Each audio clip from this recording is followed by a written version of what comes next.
seen the first, the group stage of the cup, the group stage of the Fifa Confederations Cup.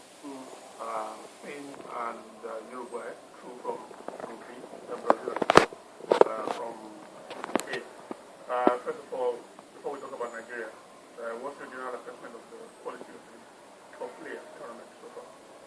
I must say I've been positively impressed because I was thinking that the tournament being a tournament coming up after a long season, that we see so much talent and gravity and people trying to see what they do. But from the onset, we saw that the Brazilians went tempo against the Japanese. When the Spanish were took on Uruguay, then we saw the demonstration where they held the new world record of 76% position of ball possession. So it's been quite a very high level one. And in terms of the kind of goals that we've seen in this tournament, you know, so much hype around all the big stars coming here, Neymar for Brazil, Luis Suarez, for Spain, you know, you're not going to pick out anybody. You know, which player has lived up to the expectations, and you know, who should we look up to going into the final round? Well, if there's a player that the world has discovered, except for those who used to go to YouTube, people like myself, is Neymar. The fact that not only has he shown that he's talented, he's shown that he's also strong.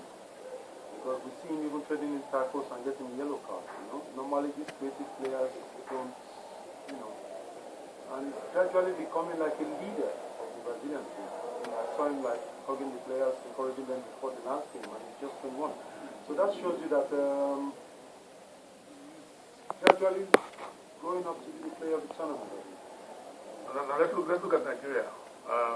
So much of the federal of this team, you know, after the performance of the African Nations Cup, I agreed they missed out on the services of Moses, Emenike, and Onazi.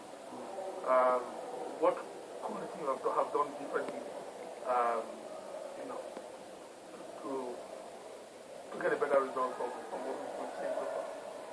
Well, the thing is, in the Nigerian case, it's kind of like, it's difficult to like assess because the preparations and the, you know, the voyage towards this tournament was already struggling. We started out with this, you know, like the usual suspect problem. We always have these money issues and all that. So the team arriving late, you know, in a jet lag situation, it was just all that, you know, standing. But that notwithstanding, I think we kind of like blew hot and blew cold sometimes. Because when we played the Tahitians, you can't really judge us from it. But I think that's where our problem started. Because we had opportunities to whip the Tahitians, with all due respect to Tahitians, we could have won like 10, 11-0 that game. You know, or 11-1, because their goal they scored was a very good one. So we couldn't have been able to like stop the really. I think that's where the problems really, you know, started for us. You know. And when we took on the Uruguayans, who I personally don't think are that very, very solid. We had like sporadic possessions of the ball, we had more possession of the ball, we seemed to like dominate the ball, but we didn't dominate the game in very important areas. That's in front of the goal and finish it, you know? That will have made a difference for us. But the Uruguayans, on the other hand, you look at them as if they were like, okay, we don't need to dominate anyway, we're leading 2-1, all we have to do is like hold on to the result. So in a way you can't, but if the team, personally, there are positives to take out of this for the team. And I look at positives like the player that I think that has done better than even the Nations Cup for me was Obi Mikel. I'm personally very impressed with him. And I personally do feel now that if our nation can be smart enough and get the second defensive midfielder to kind of like release him and make him too less, but he can be a number 10. He's not a number 10. But you know, like this Xavi kind of a player, that is, he's not the Busquets, he's not the one that's doing us this, but he's the one that's creating and starting the tempo of the game. If we can get that situation in and perfect on it, it will help our midfield solution moving forward. You know?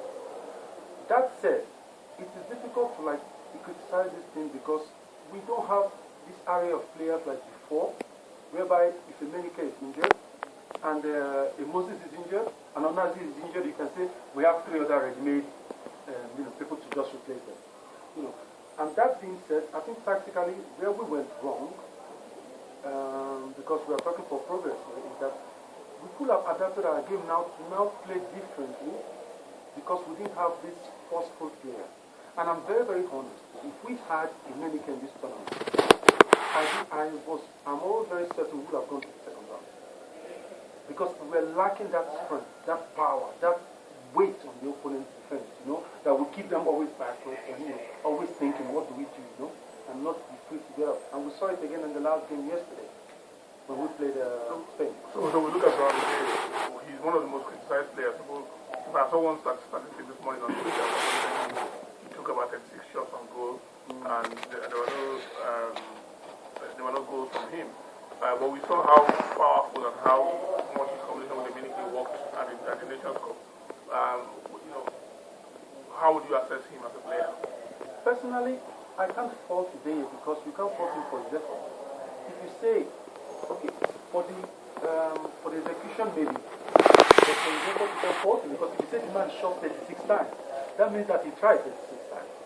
He's trying to do something. I think we should be faulting him if he didn't shoot at all. Or he didn't try at all. Then we say, man, you're a striker, so you're striking. But then, that is why, in a way, I am a little bit not very happy with the way the players we took to the tournament. Not only because of the fact that these 3 players were injured, but because the team was changed too much. And when I mean the team, I don't mean just the 11. I mean the team as a whole, with the 18 and 19 that we took, because we were so happy with the fact that we won the Nations Cup. And even when everybody doubted this team, I was one of the few that felt that we could do something. Because the fact that, and one of the reasons was that I knew as much as Emeka was there, and as much as Mr. Moses was there, even though he didn't play the first game, we had possibilities to do things. So now, the other ones were on the bench, they were deputizing. And I felt that this tournament, those who were on the bench should have been allowed to participate, and then you don't just even change the ones on the bench no matter what happens. So that is kind of what final question. A lot of people have reacted to your comments on TV yesterday where people said that you were critical of the home-based players and the league. Can you clarify exactly what you meant and put it under proper perspective so people come to terms with it? It seems like either you were misunderstood or it's assumed that you were just saying the Nigerian league wasn't good enough for the players from the home base. No, I will repeat it again. I will say it anyway. Our league is not solid enough to produce players to beat the world right now. It's the bitter truth. It's not organized to the point whereby it is. Even the South African league that is better organized than ours, that has got more money influx into it, it is not doing that well enough to produce world beaters. So what's the secret? If people can accept when I tell them yes, they are going to win, even when they also are going to lose, they should accept when I tell them the truth, that we have to go back to the basics and start winning and start getting the league to be better. Otherwise, we might end up in a state whereby we just won the Nations Cup and we don't win anything again for decades.